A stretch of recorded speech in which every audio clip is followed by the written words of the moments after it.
Well, good evening. Welcome to The Last Tackle, the one-stop shop for everything rugby league related here on the Sportsman. Loads to get through as ever, and joining me to get through it, two former Leeds Rhinos forwards, Danika Priim and Adrian Morley.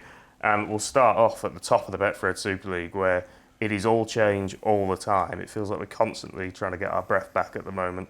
3 different teams have been at the top of the table in the last 7 days. It's very difficult to keep up, but it's fantastic fun. Yeah, that's it. It's entertainment, and that's what we've needed in the Super League. I think it's about time we have a season where it is chop and change. And a massive shout out to Hull KR for taking that top spot, even if it was just for a day, for a night, whatever it was. The first time since the 80s that Hull KR have topped the table, and a fresh face, shall we say, up in that position. It's exactly what we want, isn't it, Boz? It is. It's the one thing the NRL has got over Super League is it's a lot more competitive. You don't know who's going to be at the top of the pile, and you know, in the UK we just have the usual suspects. There's only 4 teams who ever won the grand final, and one of them, Bradford, are in the lower divisions now. So it's great that other teams are putting their hand up. Warrington, Salford are in the mix there. They've been to a grand final once before. But you know, these teams who are getting there, we need them to ultimately win it. But I think it's great, as you've said, the three different teams in top spot over the last week. It's what we want. We'll talk about Wigan in a little bit more detail in a second. They are back top of the tree, but actually, because of the way that playoff structure works, when you look at your Hull KRs, your Warringtons, your Salfords, Moz obviously mentioning correctly, only 4 teams have ever won it. Those teams could be thinking, well, if we can get ourselves into those home playoff positions, anything's possible. Well, this is it. I think we all know that probably Wigan are going to take that top spot unless they have a major crumble between now and the next couple of weeks.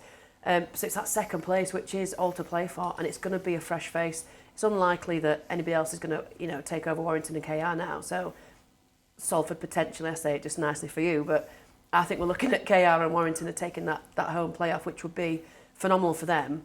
And I think that could be the difference in, probably pushing for that grand final title. Wigan back at the top was after winning that game in hand last night against Lee. Obviously had a little bit of a wobble, lost a couple of games, but in a sense, have they timed that wobble well? Because have they got it out of their system before we hit the kind of really important weeks of the year? I think they have. I think they've steadied the ship. But I think Field and French are 2 of the best players, not just at the Wigan club, but in the whole competition. So any team is going to miss them 2 boys. So you can understand why they've had a little bit of a wobble. Anyway, they're back to winning ways now, top of the table. And again, we're talking about them now as if it was 4 weeks ago, saying the favourites for the league leaders, favourites to get to the grand final, and will they win it? Who knows? And the Hull KR, we've kind of mentioned them in passing, but the job that Willie Peters is doing, he never seems to be like, he'll never be the most high-profile coach in the league with some of the names that are in there, but just constantly under the radar. Not only are they winning games, Danika, they're playing really good stuff as well. They're great to watch. Yeah, Friday was phenomenal, and I think that the biggest thing that came out of that was defensively how outstanding KR were, and that was what Warrington was struggling to break down. But again, Willie Peters has managed to break down the middle, and also we forget about that huge contest between Mikey Lewis and George Williams as well. There was a lot of pressure on Mikey to perform. He even said afterwards himself that he's been worried about it all week and will continue to, for as long as he's playing, because that's his spot in England squad. But I think Willie Peters is the most humble coach as well. He does go under the radar, and I think the doubters would have said that Warrington probably had that game on Friday, above him, but he just keeps ticking away, keeps turning up. And I think what the beautiful thing is the players seem to have so much respect for him as well. They want to play for him, and that phenomenal, support that they've got in the Hull KR fans. I don't think there's any like them. Warrington obviously will be reeling after that defeat, Moz, but they are unrecognisable to the last few years. That they're undoubtedly right in the mix, and there is just that thing of if you catch them on the wrong day, they're probably the most dangerous team in the league. Yeah, without a doubt. I mean, the improvement's been dramatic this year under Sam Burgess. They have had their ups and downs, as every club has, but when they do get it right, they get it really right. And to go to Wigan as they did week before last and put over 30 points past them was amazing. Samuel feels a bit of a blip against Hull KR, but they've got the squad, and I think they've got the team spirit as well, and I think they've got the coach. I think is doing some great things there. Sam, very charismatic. I know for a fact all the players love playing under Sam. So you know, I've said it before, it could be Warrington's year, you never know, but they have had a bit of success, you know, in the Challenge Cup, but the one thing that's eluded them is the grand final. So they've made it a few times, but finishing the top two, as you mentioned, is huge in making it to the grand final. You've just got to win one home game, and if Warrington can cement that second spot, they've got a great chance of going to Old Trafford. Yeah, for sure. Well, I think Sam Burgess, credit to him on Friday night after the game, didn't he? He said it was our fault. We were outplayed by a better team. We got broken down in the wrong areas. We gave away errors. And he took the wrath of why Warrington weren't as good as they should have been, which I think is fantastic to hear a coach say, but he gave all the plaudits to KR for being the better team, and I think it's been a long while since we've heard that from a coach, you know, that has just put his hand up and said, we weren't good enough, I need to go back and fix up and they've got a nice run, haven't they, coming up now to the end of the season, so fingers crossed for Sam, he can fix that up. Yeah, the fixtures are a really interesting dynamic. We're going to move on to another one of your former clubs, Moz, and Salford picking up a win against Leeds. I don't understand Salford to an extent because they keep having the engine ripped out, losing Croft, losing Ackers at the end of last year. We know how good of a coach Paul Rowley is, but somehow they just find a way of just tinkering, moving things around and re-establishing themselves. And they must be kind of well odds on now for a playoff finish at the very least. Yeah, that was a huge win against Leeds. It gave them a bit of breathing space there in the top six. So I agree totally. We have fantastic coach Paul Rowley. For the way the club's run, unfortunately, they do get the best players, you know, picked off now and again. But it's a great credit to their recruitment in the players they sign. You know, some players you've not even heard of, and they do a fantastic job under Paul Rowley. So massive win. Really a big game this weekend as well. But really pleased for Salford. Really pleased for Paul Rowley. Yeah, interesting. You mentioned kind of players that people haven't necessarily heard of or aren't at the kind of top of people's minds, but they do seem to find that Logan Lewis, who's come from the kind of lower levels of Australian Rugby League, State Cup kind of level, has been an unbelievable pickup for them mid-season. Nicarima, after all of his problems at Catalans, obviously a bit more of a recognised name, but has gone in and done a really good job in those opening few rounds. Mark Sneed seems to be having some kind of strange Benjamin Button season where he's just getting younger and better. Whatever's going on there works. Very much so. I mentioned Callum Watkins as well. You know, he's coming to the latter stages of his career, but he looked like a spring chicken at the weekend. He scored two, and he could have had a hat trick as well. But again, I'll go back to that man, Paul Rowley. It's all down to him. You know, the team spirit is galvanised the team there at Salford, and it's great for the Salford fans. You know, if you'd have said at the start of the year, Salford are going to beat Warrington home and away, they're going to beat Saints home and away, you wouldn't have believed it, but they have done that. And you know, the games they have lost as well, they've been in with a shout. There's not been many games where they've been really schooled and put to the sword. So it's great, they're competitive every game, and it shows on the table. Leeds, Danika, the story of their season kind of seems to be one step forward, two steps back at times. Just when you think that they've maybe kind of got the wheels turning, kind of turn things around a little bit, they just seem to regress slightly. Yeah, and do you know what? I'm a Leeds fan through and through, like a stick of rock, and I say Leeds Rhinos, but it's the most frustrating season because on paper, we've probably got one of the best squads in the league. You know, the calibre of players. You know, and then there was that glimmer at Salford at the weekend where we thought, right, half-time we're going into this and we've got it. Reece Martin, who's probably the most consistent and most like heartfelt player for Leeds at the minute, gets binned, turns around on its head, you know, and the kind of, it seems to lose all of its kind of cohesiveness. So is it a case of, you know, there's not many players stepping up and taking leadership in our ownership? Is it that there's just they're not gelling cohesively enough? Is it coaches? I don't know, but I've got no answer to what's happening there, and it's become a point now where my expectations are. I haven't got any expectations. Like at the weekend, I'm hoping that Wigan having 3 games pretty close together is going to do us a little bit of a favour. But you know, I don't know. It could be a massive win, massive loss. It's a strange thing, isn't it, Ross? Because obviously a place that's very close to your heart as well, and for a certain generation of rugby league fans, we grew up only knowing Leeds being hugely successful and hugely dominant, and now actually it's a long time now since they've been consistently at the top. Yeah, I agree.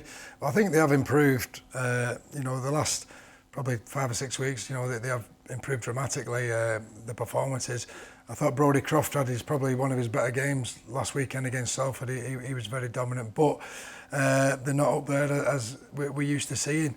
So I think if they've got any aspirations of making that top 6. They need to turn it around quick. I think a win against Wigan at the weekend would be helpful, but it's Wigan we're talking about, so it's a tough proposition. But they need to start winning soon. And then a massive result at the bottom end of the table, which has had a ripple kind of in the playoff picture as well. London Broncos, second win of the season against Catalans. And I think everyone loves an underdog and everyone's pleased to see London win. But also it just shows how volatile that playoff picture is. Yeah, well, I didn't realise I was a London Broncos fan until this weekend, and then you see them put that score past. And it's not because I dislike Catalan, it's because, like you say, it's the underdog story, isn't it? And it's a team that have got no weight on their shoulders. They know their fate. They know what's going to happen now, so they're just playing rugby to enjoy rugby. Whereas Catalan, the pressure's on, and a London beating Catalan have done Saints a favour and everybody else on the table a bit of a favour. So, I think it's brilliant for London, and the atmosphere down there looks pretty decent as well. So, amazing what you do when you play rugby for the fun of it. Eh? Well, just to comment on London, this year I've never seen them get beat through a lack of effort, a lack of trying. They've always tried the hardest, but they're just lacking talented players at the end of the day, and I was delighted for him. I thought they tried really hard, and Catalan's possibly had an off day, but I thought it was fantastic for the competition, fantastic for London, and I enjoyed the win. I'll just quickly touch on Saints, the other team in the picture that we haven't really focused on. They're doing it tough at the moment. They've had injuries, they've got potentially a few bodies coming back this week. Still will be a dangerous team on their day, especially in a knockout environment, but are we just at the end of the cycle? Teams are dominant for a few years. It's very difficult in a salary cap sport to keep that up for as long as they did. Is it just the kind of fall of one empire and potentially the rise of another? Possibly. I mean, I can't see any team, I hope not, who can win the competition for 4 years on the trot. It's not healthy for the sport. Saints did it. They did a fantastic job doing that. But we don't want Wigan to do the same for the next 4 or 5 years. But they have been decimated through injury, let's not forget that. And I think Paul Welling's a fantastic coach. He's just been given a tough hand this season. But as you say, when the boys do come back, there's no reason why they can't get back up there competing and beating teams. So it will be tough for Salford. Go there on Thursday night, don't they? So it'll be tough for Salford. But we want Hull KR, Warrington, Wigan, Saints. We want them all to be up there, competing for this grand final. Still so many questions to be answered, aren't there? Yeah, and as cliche as it sounds, you never write off the Saints, typically, because they have still got the potential to do it. But I think there's a case of they have won for so many years in a row. Is it the fact that they don't have that resilience of defeat? You've got a young squad in some aspects of it, aren't you, that they've been through the last 4 seasons of winning everything, have been successful. It hurts to lose, and if you've not done it that often, it takes a little bit longer to get over. So I think Saints, Paul Wellens is doing a job and a half there. Like Moss said, he's got a tough hand at the minute. He's getting some bodies back. He's figuring some stuff out. I think they're probably just going to start to peak just when they need to. They know how important that top 2, the being in the top 2 is, and they're not going to be there. But they need to make sure they're on form to progress to Old Trafford. For them not to be anywhere near Old Trafford will be a biggest upset of the season, I think. So I'm not going to write them off just yet, whether I like them or not, but no. I think they've always got potential. Well, it does feel, Moz, like every round this season, and there's not many left, it's just that there's just a real weight of importance on every game. Yeah, definitely. The outcome of every game has a bearing on the Super League, and that is exactly what we want. But just going back to Saints, I think all the young lads who've had an opportunity the last couple of months because of injuries, they'll be better for that. The club will be better for that. And if they get the big boys back, you could see them have a sprint for the grand final. So it's another team in the mix. Yeah, interesting times at St Helens. As I say, we are running out of games to work out who's going to be in the top 6. And one of those rounds, of course, in 10 days' time, is Magic Weekend.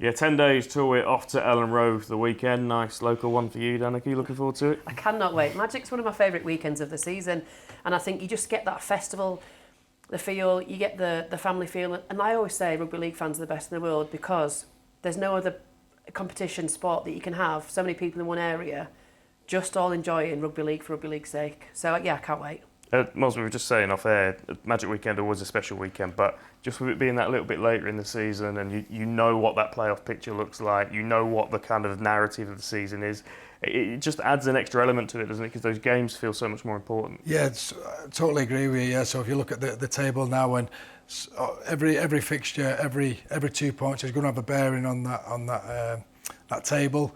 So that's what we want: jeopardy and you know, games with meaningful outcomes. So can't wait. Yeah, I'll be in Spain actually watching the Magic Weekend. So I'm going to get in a pub though. I'm going to watch every single game. So Moz will be in Spain, you'll be in Leeds, but you've just got back from Paris covering the Olympics. What was that like? Oh, absolutely insane. I can't speak about it without my face hurting. Yeah, I was at the Stade de France when France lifted that first gold of the Olympic Games, and to see 80,000 people, you know, that national anthem chanting, you know, an absolute incredible experience. And then from the Stade de France 2 days later to the Halliwell Jones.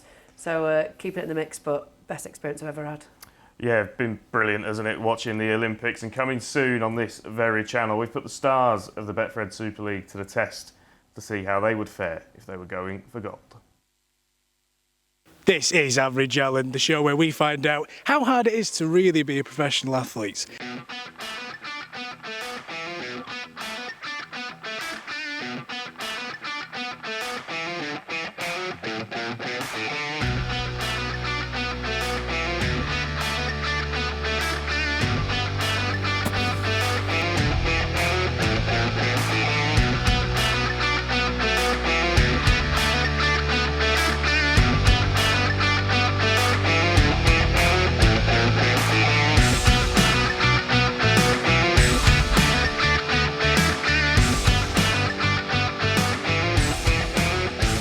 For joining us, and make sure you subscribe to the Sportsman. Yeah, that'll be available very soon, the full feature of that Olympic challenge on this channel shortly. Moz, which Olympic sport do you reckon you go well in?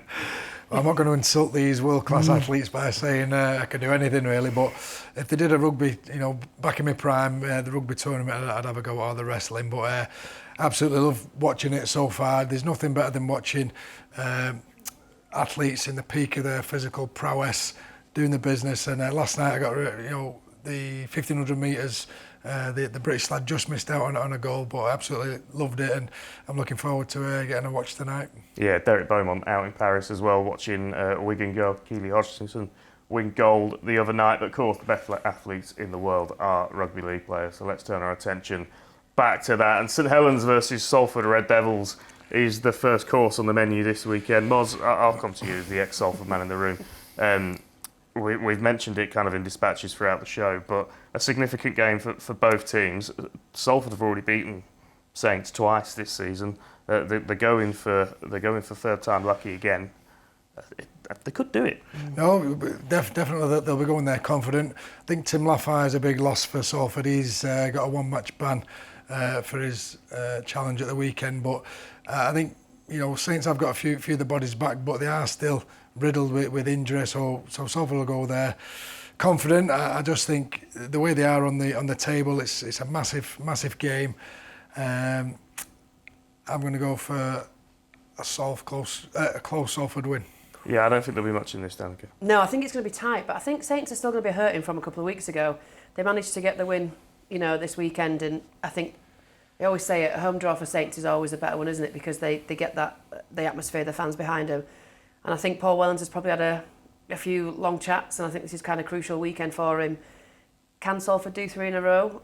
Potentially, but I reckon it's going to be close, but I'm going to just go for a Saints edge. We're split in the studio. Friday night, this game has taken on new significance after last weekend's results. Huddersfield probably fading away from that playoff pitch now, it's safe to say, but Catalans need to get themselves back on the horse quickly, Danica. I think this is the game to watch this weekend, because both teams have not had the greatest of seasons. Huddersfield, we've seen that massive dip. They've in parts they've shown what they can do, but I think that this weekend is huge. For Catalans to come back after last weekend at Broncos, that's going to hurt a lot. But I think Huddersfield maybe slightly more on form, marginally. So I reckon Huddersfield might just pip Catalan to it. Another big travel for Catalan, isn't it? It's that travel to put into it as well. Yeah, I think Steve McNamara would have really gone to town on the boys after the last week's performance. I think Catalans will win, and I think they'll win quite convincingly. You mentioned Huddersfield have not got much to play for now, and when you've not got that drive and that inspiration to try and get the win, it could have an effect. So I think Catalans.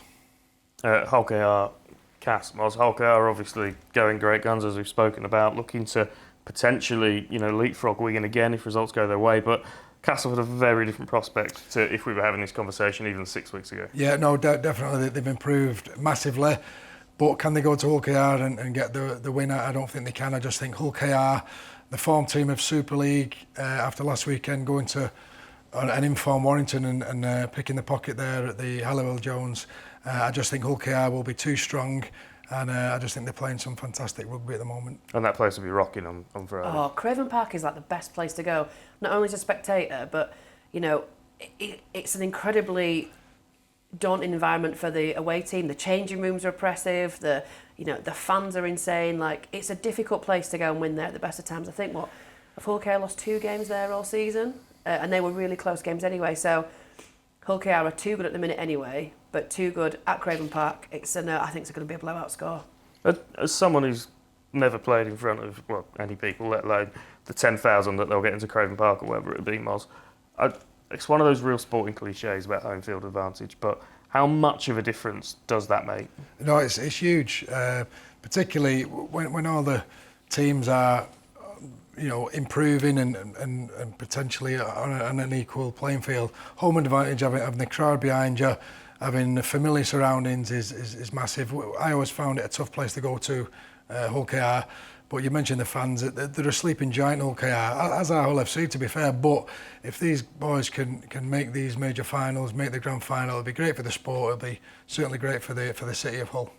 And then Leeds versus Wigan, again, we've mentioned it in passing, Moz, but really fascinating game in terms of the importance of it, because there's no margin for error for Leeds in terms of that playoff picture. They have to win at every opportunity, and Wigan, the heat's been turned up underneath them all of a sudden. Yeah, it has, and Leeds and Wigan, throughout the history of Super League, 2 of the marquee teams. You always look forward to this fixture, and you mentioned if Leeds don't win at the weekend, they can probably say goodbye to the playoffs, which is for a Leeds team, it's unheard of really. Wigan want to keep that winning run going, so you mentioned the home advantage. I think that's going to be a massive factor at the weekend. So I think Leeds have got a big game in him, and I think it's going to be close. But I think Leeds might sneak it at the weekend. It could be a real sliding doors moment in the season, this, couldn't it? Because if, like Moz has just suggested, Leeds get the win, that could light the touch paper, and we've seen them do it from way back before. It's not like we haven't seen Leeds come in from nowhere and get to grand finals and win them. If they could do it, could be incredible. Yeah, well, look, we're going to come in from a Thursday, Tuesday, Saturday. That's that's a tight turnaround. It's a bit like an Easter weekend type of thing, isn't it? Where we know that hurts bodies. We saw Harry Smith go off yesterday. He took a really nasty knock. I think he kind of played it down a little bit because the replay of that looks pretty significant. Whether he managed to shrug that off and get back on, but if Harry Smith's in doubt, then I think Leeds are going to have to capitalise on all of the above variables that they've got against them. Home crowd, it's always a good clash between Wigan anyway. Like, it's going to be Saturday afternoon, great time for the game, great clash. The importance for Leeds is going to be massive. So fingers crossed as a Leeds fan that Wigan are going to be a little bit hurting from the 3 very close games. And Warrington, they take on London Broncos. They lost ground, obviously, in that League Shield race. A win would potentially put them just back in touch, depending on other results. London are coming into this game off the back of a win, which we've not said many times this season, already said it once before this season. They're not, certainly they'll be taking London seriously, that they're dangerous, but at the Halliwell Jones you would expect this to be something that Warrington should do with relative ease. Yeah, I think so. I think after the loss last weekend, I think Warrington will be, whoever they played, would be favourites at home this weekend, but it is London. You mentioned bottom of the table, only 2 wins to their name, so I think Warrington will win and win quite convincingly, actually. We mentioned, though, London with that kind of, we think nothing to play for. Obviously, everyone's trying to kind of second guess the IMG thing, but as it looks, London will not be a Super League team next year. That almost kind of carefree nature of them does make them more dangerous. It does, yeah, it does. But I think going to Halliwell Jones is a massive ask for them. I think look of the draw, maybe being at home and slightly out of form, Catalan Dragons did them a favour, but I just can't see them doing it against Warrington. They are as much fighting to get that top 2 spot as well. So as much as London have got nothing to lose, Warrington need everything. And do you know what the beauty about Warrington was this weekend? Because I was there on the Friday night, is that it's been a long time since I've heard Warrington fans supporting the team even after a loss. The amount of times the fans have left the stadium early or been booing, which shows that they've got confidence in Warrington as a team, confidence in Sam Birch as their coach, and confidence to get that top 2 spot. Rounding off the weekend, Lee Leopards owned to Hull FC. Strange dynamics of this with the amount of League players that have signed contracts at Hull FC next season. Yeah, this is a tasty one, isn't it? Because both teams as well have had their ups and downs. Both teams are going through a bit of dire straits with players and losses and injuries and stuff. Both not very much on form, but then one week can be the most outstanding team in the league. Yeah, and it's going to be a bit spicy, isn't it? Politically as well as actual on the field. So, Lee, again, have had a quick turnaround. So will the 3 games in close succession give Hull FC the chance to just push them out? This has got that kind of dark horse potential game of the round just because there's so many strange elements to it, Philly. Yeah, potentially, but I think on Tuesday night's game, I think it was very unlee-like. The first half was very unlee-like. They won the 4 games prior to that, they'd won, and they come good in the second half. They was really spirited. So I think Adrian Lamb will just try and tap into that attitude and say, you need to play the full 80 minutes like that. So I think the fact that it's at home for Lee, the fact that they can potentially still make the playoffs, I think Lee will win. Hull, nothing to play for. So I just think Lee are going to get the 2 points. Just last thing I want to touch on before we wrap up, just want to get some insight from you, Moz, in terms of what this time of year is like, because we mentioned the league players that have signed contracts elsewhere next season, and that's happened right across the league. When you're in the middle of that and teammates have signed elsewhere, or potentially you have as well, but you've still got that job to do with 6 or 7, is there a dynamic shift at this time of the year when players start to kind of work out what they're doing longer term? No, certainly not in my experience of myself or my teammates. If you've got a job to do for your team, you're 100% committed to the final minute of the final game of that season. That's when you start thinking about pastures new. So rugby lads, I know the mentality that's whatever they do next year, they'll worry about that when they need to worry about that. So I think there'll be all systems go. Well, it is all systems go right up until Old Trafford. We've got a thrilling run-in to the Betfred Super League season on our hands. Thank you both for joining us. A pleasure as always. Next week, we will bring you all the build-up to Magic Weekend from Ellen Road and a special. We'll see you then.